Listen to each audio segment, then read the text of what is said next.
that fear of failure from events that occurred while on active duty, I eventually became to realize, like, it's okay to fail, but do not quit. Fast forward, today we're in 5 major retailers: Walmart, Publix, Kroger, Harris Teeter, Schnucks, 22 states, thousands of stores, and it's just me. Welcome to the Veteran-Led Podcast, where we talk with leaders who use their military experiences to develop great organizations and continue to serve their communities. Today's guest is combat Apache pilot, CEO of Arbo Cheese, the Commander-in-Chief, Andrew Arbogast. Thanks so much for coming today on Veteran-Led. John, I remember you brought up the fact that you had a podcast, and I'm like, I didn't know attorneys had podcasts. So I'm so happy to be here, man, and this is awesome. And this is the guy that was rapping the MREs to get the jalapeno cheese spread, and then he comes back and he says, I can make something great and sell it. So tell us the story. It probably did start somewhere with me rapping MREs and getting the jalapeno cheese spread back in the day. But, fast forward, I also did the same thing by stealing my dad's recipe. So the integrity of the military officer. I know. This time I did ask for permission, though, and I was granted. So I learned my lesson and did it the right way this time. So let me take you back to the beginning of your military career, because this is the genesis of it. So you are commissioned as a pilot. Everybody wants to go aviation, right? And so you were. I shouldn't say everybody. A lot of people want to go aviation unless they want to go infantry, but you wanted to go aviation. You got that. So you must have done pretty well in your accession and selection. So you get into aviation, and how many years were you in? And I did 10 years, and I joined in 2007. That's when I went active duty. I was ROTC. So that whole branch selection process was like right around the surge in Iraq. And you think that I did well in a session and everything. I think they just needed bodies. So I requested it, and I had this little fine print thing that said, we'll guarantee your branch of choice if you add or commit to an additional 3 years of active duty. And I signed it, didn't read it. And what I thought I owed 6 or 7 years. It ended up being 10 years. And I found that out 3 years into my service when I had just gotten engaged and broke the news to her in passing in the kitchen. Wasn't cool.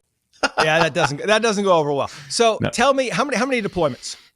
I had 2 deployments, Iraq and Afghanistan. And you were a pilot in both? Yep, pilot in both. The first one in Iraq was me as a platoon leader. So, fresh into that front seat as a co-pilot gunner. That's the transition of becoming an Apache pilot. We are a tandem seat, what we call nut to butt. You'd appreciate that. I'd appreciate it because I'm infantry. Let's infantry, not, correct. Yes. For our non-military listeners. But you start in the front seat as the co-pilot gunner, and people think like, man, that sounds like the job that you would have to advance to. That's where they start you. It's like get in the fight right away. You're in the front seat. It's a dual pilot helicopter, right? I've got controls in the front.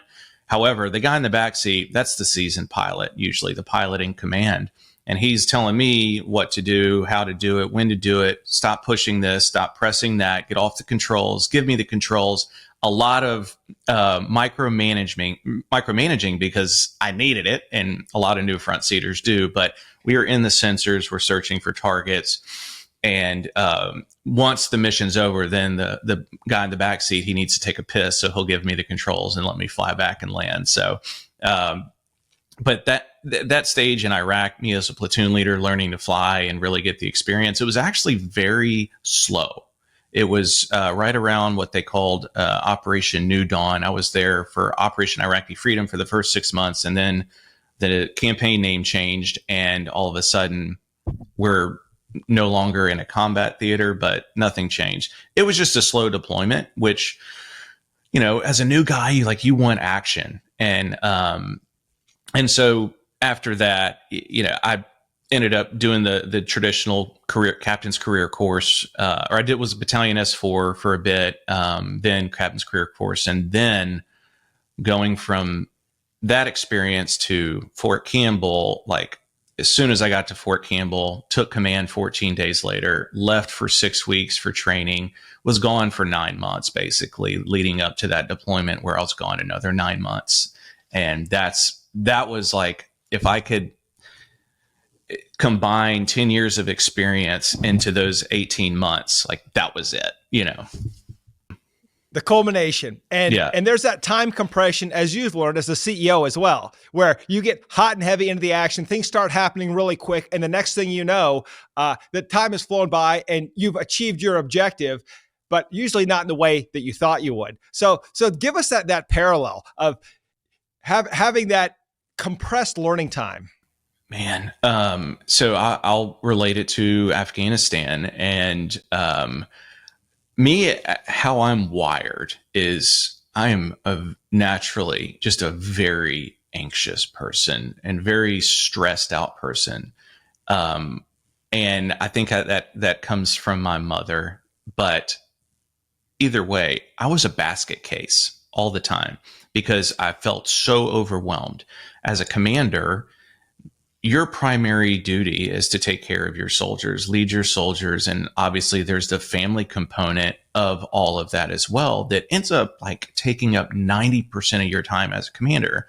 And then the other 10%, hey, dude, you got to learn how to fly. Oh, you also have 6 months to become a pilot in command as a commander. Or if not, you can be relieved of command, right? So I was under a lot of pressure right off the bat. Flying, it wasn't the flying that was hard. It was the situational awareness, the task saturation, the management of the whole big picture, and still flying the helicopter all at once. So it was a struggle for me. I failed my first 2 pilot and command check rides. And eventually we said, hey, wait till we get in theater, then you'll retest for pilot and command in Afghanistan. I'm like, oh, great. How is that going to be any easier? That's what I told myself. But I did it, so got to Afghanistan, and as we're doing this transition from the RIP, relief in place, with the other unit, I progress, become pilot in command, and things are starting to flow more naturally. But there's still that new feeling of being in combat, and there actually being enemy combatants that are shooting us, or high risk missions that we were on constantly, which did not exist in Iraq. And now it's like I'm lead aircraft, or I'm air mission commander. All the decisions essentially flow back to me, and I'm responsible for any munitions that leave that helicopter. And so huge learning curve. And I don't think I compared myself to my peers, right? So I'm like, how come this guy is so good? How come it just comes so natural to him? I'm over here like trying to study, trying to do everything else, and I'm doing it all very poorly. And it was kind of like a woe is me type thing. And I just couldn't get out of that funk. But, speaking to one of the later discussions we'll have about leadership, I do want to come back to that. Well, we're going to take us to the cheese dip because, sure.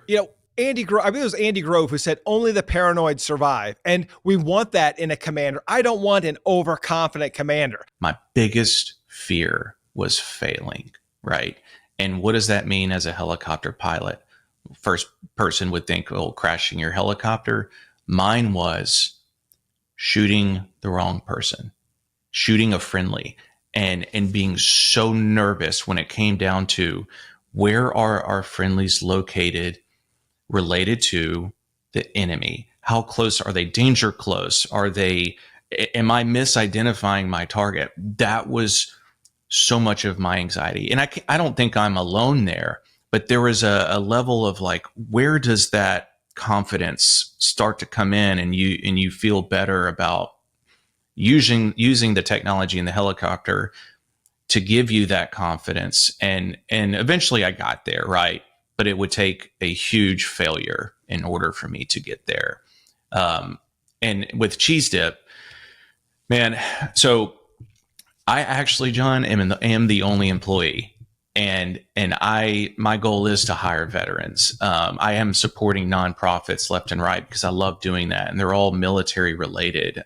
Merging Vets and Players, co-founded by Nate Boyer and Jake Glazer, and then Folds of Honor. It's like I love this stuff because it keeps me going, and it also fulfills a part of service that I can no longer provide from being in the military, but it's also filling a void of what I perceive as failure of certain times in the military where I didn't do the right thing or inadvertently did the wrong thing.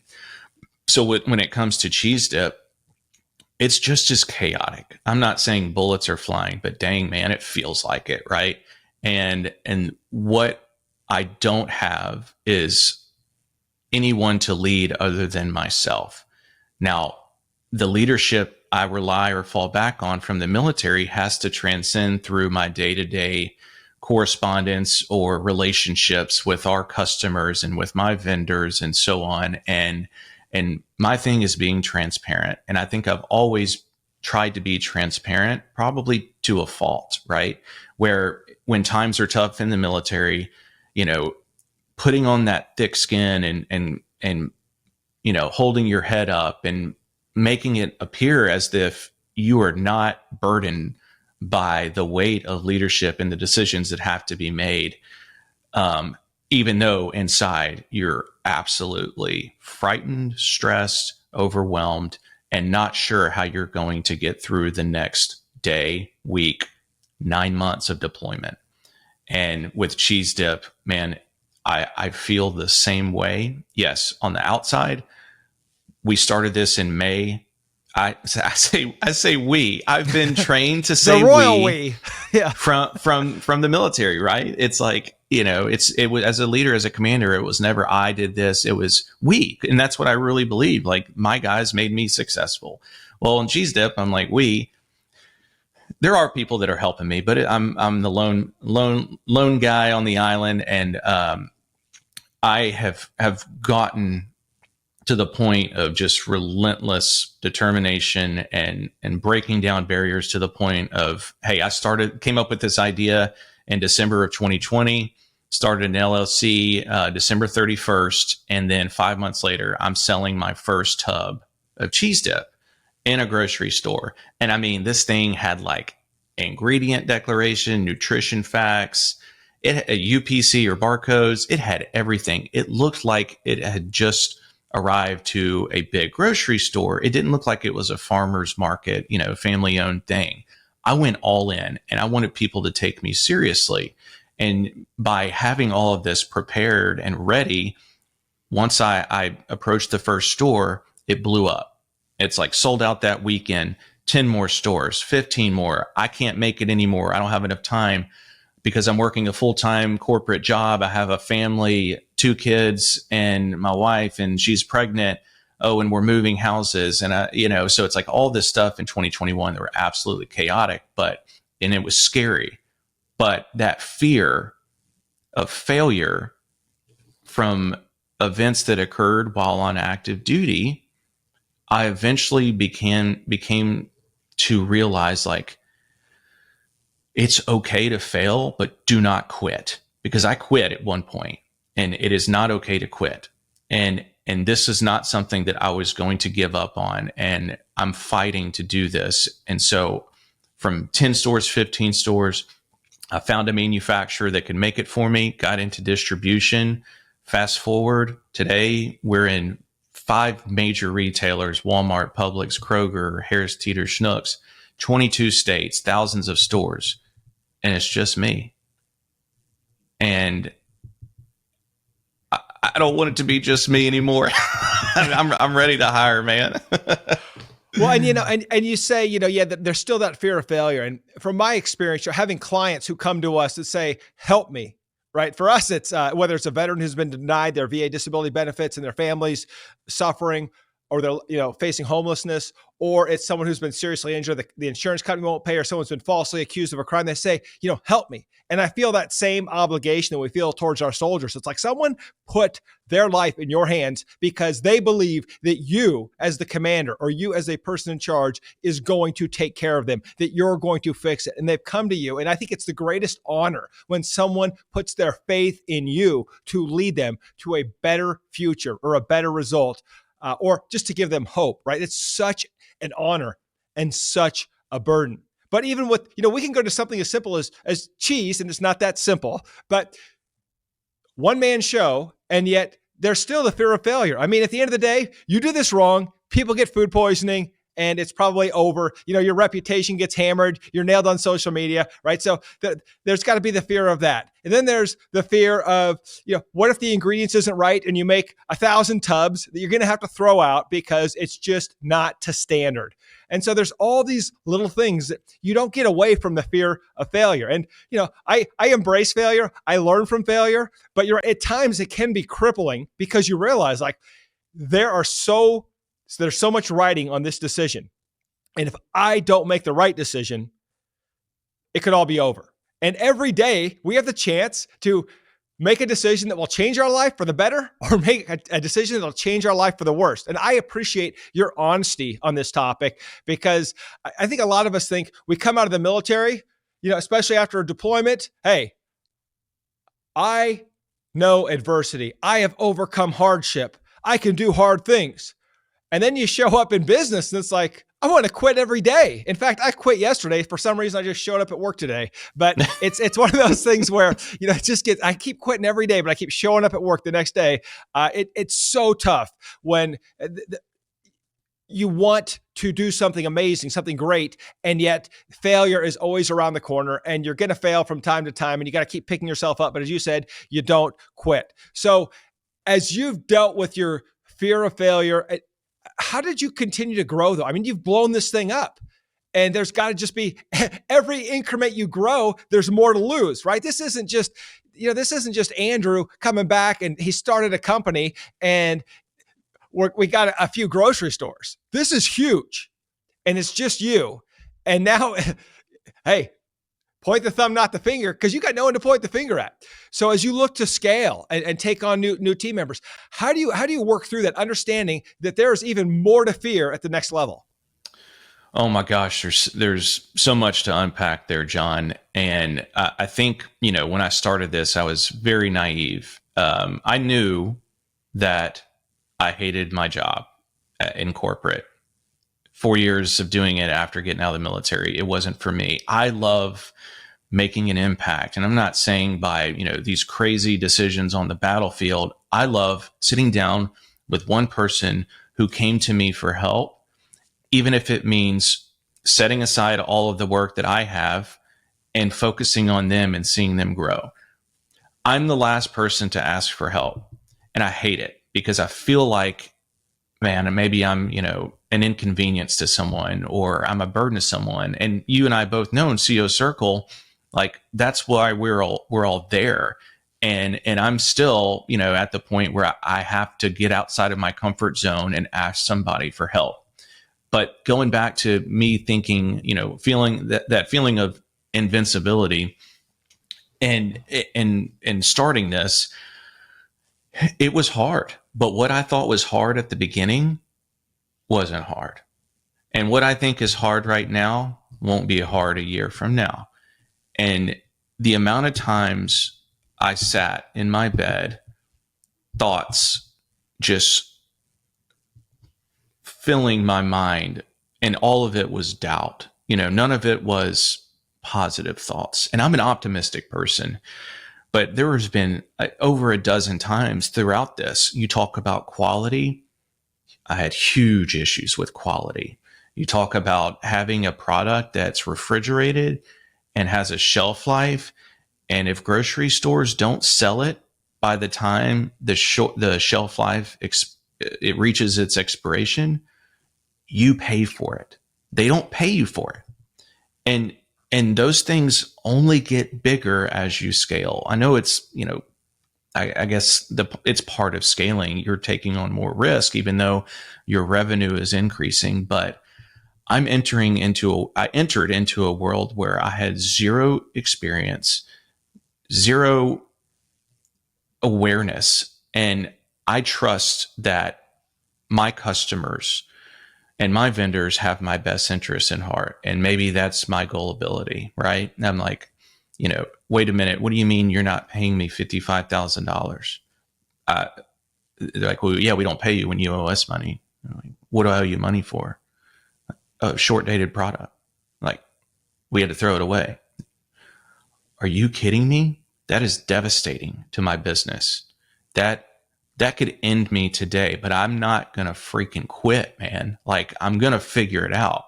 Like you said, you love challenges and embracing these things, and I do too. But why? But why? What did I do wrong? Why is this my fault? And that sort of thing. And it's trying to figure out like how to fall back on those bad times I had in the military, how I overcame them. This is a drop in the bucket. And I'm like I said, optimistic, like this will work out. I'm going to get that money back in some way. I'm not letting that go. But, it goes from like, hey, one little store not, being late on a payment. You thought that, your world was crashing based on cash flow to multiplying that by tens of thousands. And then that weight is much heavier than the little one. So, I still don't have all the answers, but what I have learned is leaning, like the veteran entrepreneur for me is my savior. And I'll give an example of CEO Circle last year. Hey, I think let's let the listeners know what is CEO Circle. Good point. So CEO Circle was created by Bunker Labs. Bunker Labs is a nonprofit that accelerates veteran and military spouse entrepreneurs that have a vision but don't have the resources, the financial the financial resources or networking or just circle of people that are there to support veterans, entrepreneurs, and mil spouses. Well, I grew through Veterans in Residence, which is their entry level. And then I reached a point in my business where I qualified to participate in CEO Circle, which is sponsored by JP Morgan. And this is like the Super Bowl for veteran entrepreneurs. I mean, we meet once a quarter, either in New York, Chicago, or Dallas. And for 2 days straight, we just sit there and pour everything out. We are vulnerable. It easily blends into family and personal life because we treat our businesses as our kid, right? And it's like, if you don't want to pay me $55,000, that's my money. Like, it's my business, but that's my money. And so we get together and we talk about all these things and what our challenges are. And we all are from different industries. But when rubber meets the road, it's like we are all in this together. We have different challenges, but they're all the same. And it's talking through them and how do you get to the next level, or how do you solve this problem? Because you're not thinking about things clearly.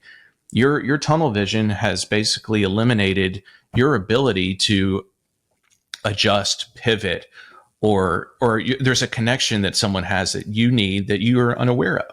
And so I remember last year, I had a big operational problem where I wasn't managing margins, orders, manufacturing, the whole gamut. I wasn't doing any of it well because I was trying to do it all myself. And one of my small group members, Freddie Kim, basically, shoved me against the wall and told me to get myself together and asked. He took the onus and he brought everyone together and created this big this meeting where basically I talked through all of my different challenges and operationals, and everybody just poured into me. And then like I figured it out, but someone had to force me into a corner to do this, and that was Freddie. And so it's like, I can't thank Freddie enough for that. But that was just one part of CEO Circle, and now I'm at the point where it's like, I want to do the same thing and give back because everyone else helped me out so much. Yeah, and Freddie is the CEO of Mil-Spec Talent. I've actually used him to hire a couple of veterans. Great guy, former Special Forces officer, West Pointer, and I'm glad he gave you that wall-to-wall counseling that sometimes we need, because that's true love, right? And we saw that in the military. If someone really cared about you, you really care about your soldiers, you got to get tough with them, and you got to give them the feedback they need to hear. And one thing that took me till I was about 40 years old to really accept, and it probably hurt me as a military officer, was that feedback is a gift. Like if someone is giving you feedback, honest feedback, trying to help you, it's a gift. And what I really love about the veteran community, you get outside of the veteran community, people see you as a competitor. They don't really want you to succeed. In the veteran community, we all want our brothers and sisters to succeed. And this is, apparent at CEO Circle. And in New York, that's when I got to try the spicy cheese dip. And, for me, like I'm almost 50, so I got to be careful about what I eat. So if I'm going to go gluttonous, man, I'm going hard, and it better be good. Yeah, you delivered. I didn't see that in Dallas, so I'm kind of wondering what happened. But I don't know if you brought it, or maybe I missed the opportunity. But one thing you brought up, you were lazy. You didn't bring the cheese dip all the way down to Texas with you. Anyway, one thing that really stood out that I thought about, what you said was, those problems that are huge problems today are not problems tomorrow. And I can tell you that for me, in hiring individuals to solve those problems, it's made my life easier. So a $10,000 mistake would keep me up at night for a week. Now I make $100,000 mistakes, and hopefully soon I'll be making $1 million mistakes. And then the things that really bother me that I can't solve, I just hire people smarter than me to solve. So I still have things. As you move up, at least I found, it doesn't get easier. It gets harder, but it's more rewarding. The challenges are bigger, but so are the rewards. And so it's one of those things where you're never going to escape it. You're always going to feel the anxiety, always going to feel the fear. The problems just keep getting bigger, but you become more resilient. It's almost like PT, where you got the guys that can't run 2 miles, right? And then by the end of basic training, they can run the 2 miles. And then if they go to a unit where the commander is doing their job, they're going to get even better, right? And now they can run 5 miles, they can run 10 miles. It's no problem, because now a 2 mile run is a joke to them, right? But they're still pushing themselves, and I think that's where we get, is that we still have to continue to push ourselves, and it never ever gets easier. And the reality is, a Freddie Kim throwing you against the wall about one thing will be maybe somebody else hopefully slamming you against the wall about something else down the road. And that will be a good thing, because when you get smacked in the face by someone who cares, I'd rather get punched in the face by them than get punched in the face by the market. Oh my gosh. And, it's funny, fast forward a year, I saw Freddie last 2 weeks ago, and he punched me in the arm easily 7 times. He doesn't know his own strength. But this time it was about hiring, and the fact that I'm still in this circle of insanity, doing the same thing, expecting a different outcome. And because of him, man, I've got like 3 virtual assistants that I'm currently interviewing, but it's because he was brutally honest. And even though that's what he does, is recruiting for businesses, looking at that veteran pool, Freddie could just as easily have said, "Hey, I've got someone in mind, the salary person." He's like, "No, go to this. This is what you need right now." And so that's just, I know Freddie's getting a lot of love today, but that's just one person out of 50 that have helped me psychologically, just from a friend level, and being there when I need someone to talk to. And that's where I am right now. Is, yes, I just brought on Walmart, and they have been absolutely incredible to work with. I won their open call this past October. And when they say they invest in American-based and American-owned companies, like through this program I went through, they're rolling out the red carpet. They are allowing me to do things outside of what I guess brands would normally do when it comes to promoting. And, basically I'm promoting a lot for them, but they've done so much for me. And our most recent event that we did was as a title sponsor of a wrestling match in Indianapolis. And the reason we did that is because Florida is like the wrestling capital. Like real wrestling or like WWE? WWE. Okay. That's real wrestling, John. Come on. Oh, okay. And so Walmart basically put us in almost every store in Florida. And I'm like, okay, wrestling, big, Florida, Arbo's in Walmart, Florida. This is our customer. And we went up to Indianapolis and we sponsored this pro wrestling event where the entire ring was like branded Arbo's. The turnbelt buckles were Arbo's. And then the championship belt, it was called the Big Cheese Championship. They had this like 30 wrestler Rumble Royale. And we got to award them with an Arbo's cheese dip belt. And it was the most fun thing. But the whole time we were like holding up Walmart signs, like go to Walmart, get Arbo's cheese dip, talking about it throughout the event and those sorts of things. And so, man, honestly, I know it started with cheese dip, but if I could just do pro wrestling, I think I would be pretty content. All right. Well, let's talk a little bit about what I like to go to is the after action review, the leadership lessons you learned in the military that have helped you become successful, that you either experienced or were something that you did well. And then the 3 improves of the after action review, poor leadership or things that you've learned from. Man. All right. So this is the biggest one that comes to mind. And it's one that I've talked about a few times, but there's always more that comes out of it depending on how I'm talking about it and what I'm looking at. And this part, looking at it from a failure point of view, right? So this is one of mine, and I mentioned the rapid learning curve in Afghanistan. It was a different type of fight, the terrain totally different, and we're fighting an enemy that is not willing to show their face very often, and we had a scenario where I want to shorten this just in the interest of time. But essentially, it was a green on blue attack. It was a night mission where there were supposed to be 2 Chinooks full of special ops adjacent to the Tangi Valley where that occurred a few years prior. And we were doing, and they were doing a capture of a high value target. So during like the cherry ice call, we were the first ones on station. And basically what we perceived to be enemy, and we destroyed this outpost. 20 plus dudes were Afghan soldiers. They were in a shift change, not wearing uniform.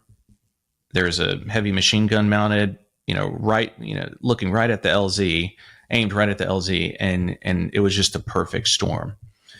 So I was being the commander and everything on that flight. And we were cleared through every channel, Afghan Army, CJ Sotiv, RTOC, basically everyone was like, that is enemy, engage.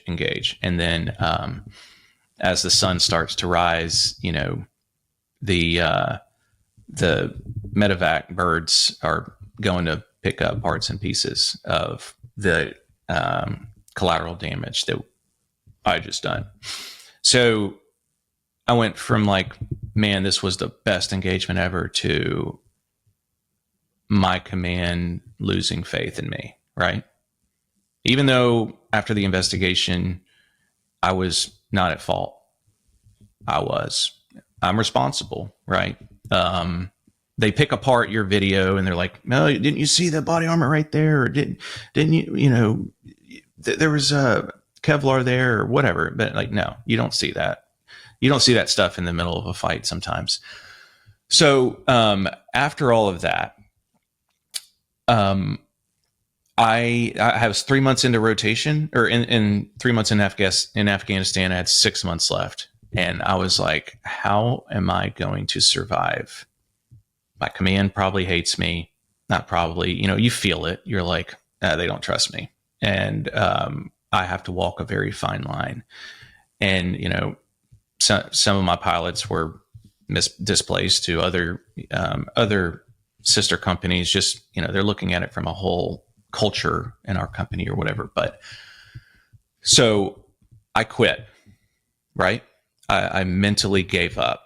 I had 6 more months. I was just, and I pretty much showed it too. I tried to resign my command, and I was told like, yeah, we would, but there's no one else here in country to replace you. So I was like, well, damn, that's a blow. And so I do remember though, and this is the one part that I feel like saved me, is my commander from being a platoon leader back at Fort Riley was the best leader I've ever had. And this guy taught me everything about 360-degree leadership. You know, it's not about just what your superiors think of you. It's about what your peers and your subordinates think of you, how you lead through that whole 360-degree azimuth. And then it's not about you. It's about the mission. It's about the soldiers. It's about the families. And so putting everyone else first before yourself. So many other things that he taught me. But anyway, I get a call from him about a month after this occurred. And he was actually a task force commander, brigade commander in country. And he had seen the video because it was used as like, hey, look at what appears to be a perfect enemy scenario, but actually wasn't. So it was used as an example, but he called me and he was very blunt. And he said, I saw the video and I'm sorry that this happened. But if you let this define you and your military career, I won't allow it. You know, in some words, he just says, do not allow this to define you and who you are and your career. Like you did the best that you could given the situation, and you cannot have any regrets because that's what happened. So, you know, that helped, but it still was there internally for a very long time and still is today. You know, fear of failure, right? So it's like it's part of who I am, and I have to overcome it in several different ways. But so that, you know, it's like, hey, I made a mistake, and I noticed that there was some opportunity for leadership that could have come in and you know, maybe helped me out a little bit through going through all this, but he just came in and his words were what I needed to hear at that time. Now, if I were to, you know, look at it from an Arbo's cheese dip point of view, there's more failures than I can count, right? And one of my biggest ones that still I have to fight with is like, just because you can doesn't mean you should. And that takes that has a lot of different meanings behind it. But, you know, I'm at the point where like I can manufacture enough product to put it in every store in the US. And my mentality, because I've been doing this for 2.5 years and it's been successful, is go out and get as much business as you possibly can, as fast as you can, and don't stop until you get it, until you get that yes, until you reach that shelf. But in this industry, in the retail industry and distribution, manufacturing, it is brutal.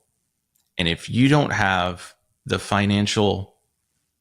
cash flow to support bringing on a new store, you probably need to reconsider how many stores you want to bring on at once, because it all comes with the cost. And what I mean by a cost is slotting fees, low volume.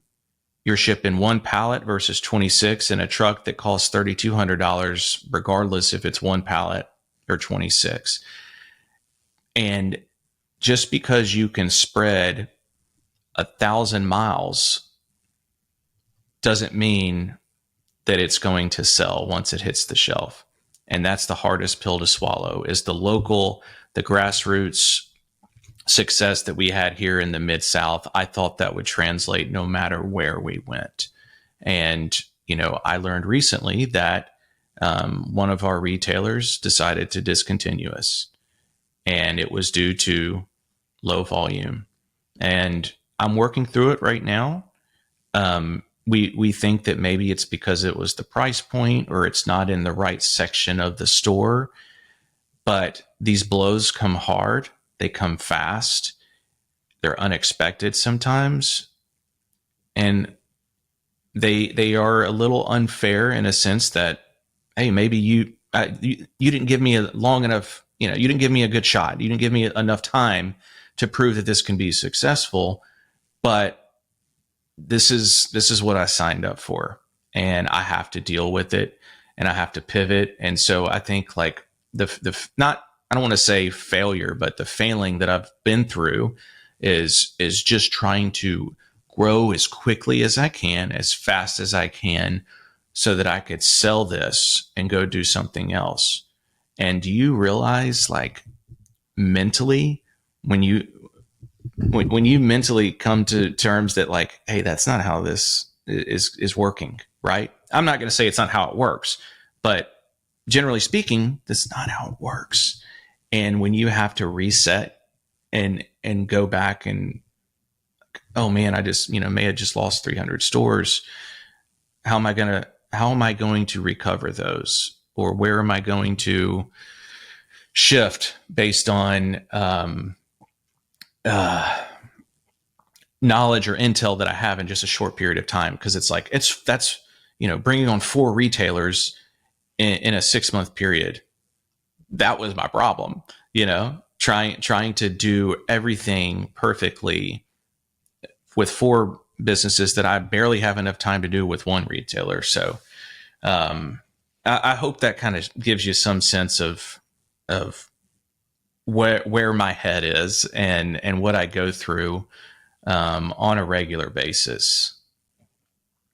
Embrace the suck, right? I mean, this is it. This is the life, and you chose it, and you're in, and but there are some positive things about this. I mean, if you look at the trajectory of your growth and what you've done, I mean, with 1 man, I mean, this is amazing. I mean, it's a success story, I think, for all veterans to take a look at, to say, some people say, hey, I want a big team. Other people say, I just want to have a successful mission. And I know you're getting ready to bring on more people, but you're in thousands of stores right now, and you've built the capacity to go into thousands more. And so you're on this journey. We have done it, you and your experience. But as I look at this, and as a veteran, I think this is a humble American hero selling cheese spread or cheese dip. And I don't even know where, like, the cheese dip that I'm buying before I met Andrew Arbogast, was that terrorist cheese dip, communist cheese dip? I don't know, but I know it wasn't your brand. And the brand is important, right? It's what you stand for. And I know that this means it's going to be quality, because you are so scared about not doing the right thing that you're always going to do the right thing, at least to the best of your ability. And so there's something deeply profound about the message that you're sending to veterans. Hey, look, if you want to get started, you don't need a team. I love having a team. That's why I'm in business. But you're doing this without a team, and, well, you'll have one. But it shows the level of resilience, I think, and the level of commitment that we have in the military. And this is why veterans are so good at business, because we've already failed long before we came to business. Let me count the failures. So failing in business is nothing new to us. The difference is we don't quit. And I greatly respect your dedication to your craft. Now, give me that one example of horrible leadership that you experienced either in the military or from a supplier. No names, but the bad example that we all need to stay away from, we need to learn from.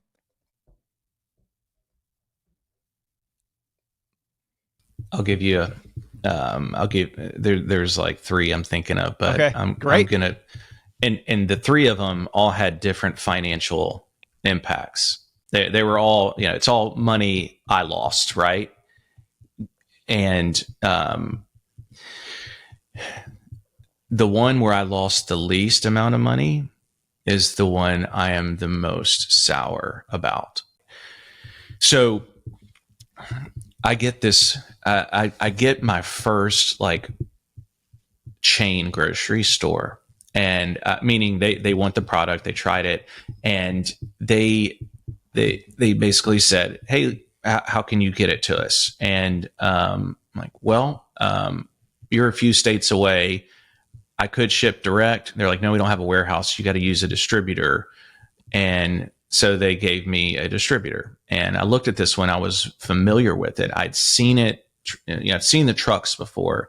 And in the retail, it's probably not common to the consumers, but in the retail food grocery industry, they're, a primary or alternate distributor for major grocery stores. And so I go through the process, and, they are so kind. They're great. They have just basically shown me that, hey, not only are they going to manage my supply chain and support the sales to this grocer that we got into, they're going to grow my product because they have sales reps and other for all major retailers, and they can pitch your product and all these, basically sell you the world. And I'm like, great. I get to say I'm in this distributor. All these retailers are just going to come knocking on my door. Well, going through the process, and you have to, as an attorney, I know you're going to be really upset with me, but I get the contract, right?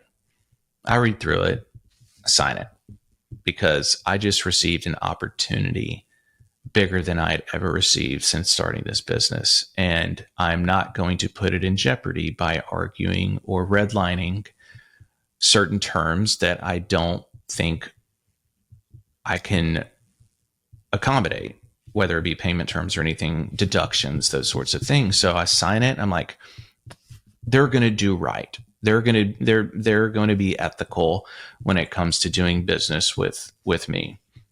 And so we get started, right? And so one thing they did pitch me on was like, hey, use our freight program so you don't have to manage freight. I'm like, well, how does that work? They're like, well, we will send a truck to come pick up your product versus you spending money on sending a truck direct to us. And I'm like, man, actually that makes sense because I'm not sending full truckloads. You're doing LTL, whatever.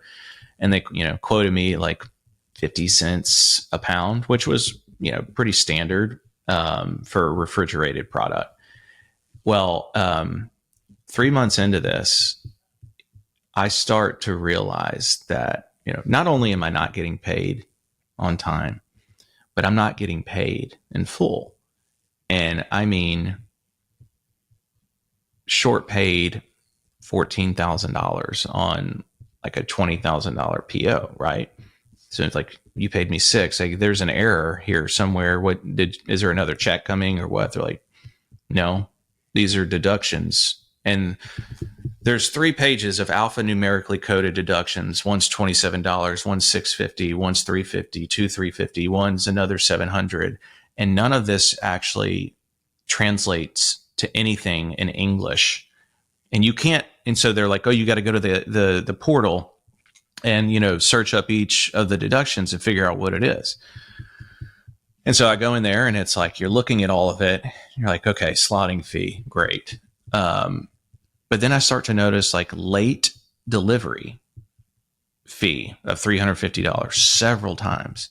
And I'm like, how can you bill me for a late delivery when you are the one that's scheduled to pick up and managed all of it, right? So it's these blatant,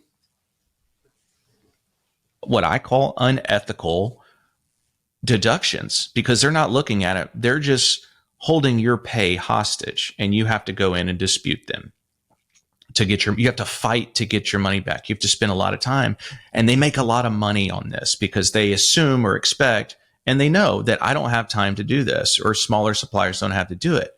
And so it's like, hey, we're just not going to pay you. You can try to fight for it. It may take several months. Well, the worst one was when I was getting billed for $4. Okay. I noticed that I received a freight bill from them for like $1,800. Well, my purchase order was $1,200. And I was like, hey, what's going on? This doesn't translate to 50 cents a pound. This is $4 a pound for freight. Like, I need to see some documentation. I need to see the invoice from the freight carrier or whatever. And they refused to give it to me. And so I went to the top. I was like, this is a partnership. I want transparency. I want to understand if I'm being billed $4 a pound, why? I want to see the invoice. Well, keep getting passed around, and eventually they just refund me all. And this happened 3 or 4 times. It wasn't one time. It was like $8,000 in ridiculous freight costs. And eventually they just stopped responding, and they just refunded me all that money for freight. And it did not set well. I got my money back.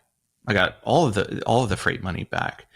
But you just basically revealed who you are, that you are taking advantage of small businesses that are trying to just meet ends. We're trying to take care of the customer, right? We get it to the retailer. We don't want the price tag to be $12.99. How am I supposed to keep a $5.99 retail when you're billing me thousands of dollars for inadequate, unrealistic costs? I know. And so I went to the top. I went to the CEO, blew him up on LinkedIn. And of course they were like, oh, this is the first time we've ever heard anything like this. And I was like, no, we need to have a call. I want you to see what's going on and tell me what you're going to do to make this right. And from the top down, VPs, they had a little call with me, and they're like, well, we understand your concern. We'll look into each of the individual deductions that you had and address those, but we want to make sure that, we can continue to support your business. And they never did any of it. Right. And so what happened is 100 other suppliers got on LinkedIn and just started blasting them. At this point, we're like, we don't care. And it was, when I say, like, looking at it from a leadership failure, I can't ever imagine running a company where I would stand by this and allow this to occur. And it may happen, but what do you do about it? And they're okay with it. And they don't care that, what I'm bringing to their attention is factual and very unprofessional and unethical. They don't care. And so that's my thing is like, man, as growing a business, like we have to do the right thing. I'll admit, I'm a lawyer, and there are some things that I want to be true so bad, and I want to move so quickly. I've made the same mistake where I've signed contracts, and then I have a general counsel. I have a lawyer on staff that's sole job is to make sure that we don't, make those types of mistakes. Right. But it's like, oh, it's gonna take 2 weeks to get this reviewed. It's gonna get redlined. We're gonna be trading paper for another week. I don't have time. Like, we got to make this happen. And I've always been bitten by that. So important lesson there. Read your contracts. Andrew, thank you so much for your time today. Where can people find you, and how do they get the cheese dip? And can I just order it refrigerated and have it come to me in Nebraska since you guys aren't here yet, or how does that work? Hey, absolutely. So our website is arbosdip.com, ARB as in boy, OS dip.com. And we do ship cold packed. And but if you go to our website and search the store locator, put in your zip code or address, you'll find which stores are closest to you. But we're in major retailers like Walmart, Publix, Kroger, Harris Teeter, and Schnucks, and a few other independents. But we're trying to make it into every state, but strategically. And once I get some help, we'll work on that. So. Great. And thank you so much for your vulnerability today. There are a lot of great takeaways for our veterans and non-veterans getting into business. There's a lot of caveat emptor, buyer beware. You got to know what to look for. But when you start off in business, you don't know what you don't know. You're double dangerous, and you learn along the way. And sometimes those lessons are expensive. And sometimes the best lessons are the cheap lessons we can get from each other, like listening to this podcast and listening to what Andrew has to say and learning from your experience so that we don't make the same mistakes, especially with the contracts that we sign. So thank you so much today. And thank you for what you continue to do for our veteran community. No, John, I appreciate the opportunity to share my story and give some valuable lessons learned out there for anyone who's thinking about doing this. Don't be scared.